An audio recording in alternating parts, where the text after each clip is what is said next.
does the Home Secretary actually understand the anger and frustration felt by so many people? Does the Home Secretary recognise that this protest has been led by young people? Does the Home Secretary recognise that there's structural inequality, discrimination and racism in our country?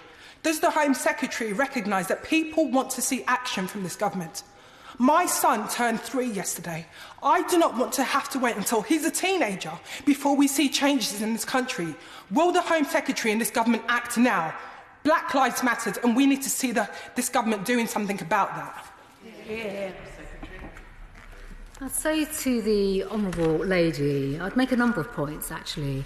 I've been very clear in my remarks about the level of injustice that is felt across the country, and that's been illustrated in what we've seen over the weekend and the very peaceful protests that have taken place. But I'm really saddened that the Honourable Lady has effectively said that this government doesn't understand racial inequality. Well, on that basis, Madam Deputy Speaker, it must have been a very different Home Secretary who, as a child, was frequently called a Paki in the playground. A very different Home Secretary who was racially abused in the streets, or even advised to drop her surname and use her husband's in order to advance her career. A different Home Secretary recently characterised, if Madam Deputy Speaker I can say so, in the Guardian newspaper as a fat cow with a ring through its nose, something that was not only racist but offensive, both culturally and religiously.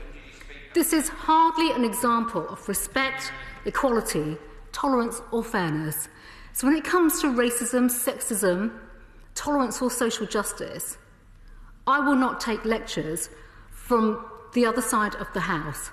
I have already said repeatedly there is no place for racism in our country or in society.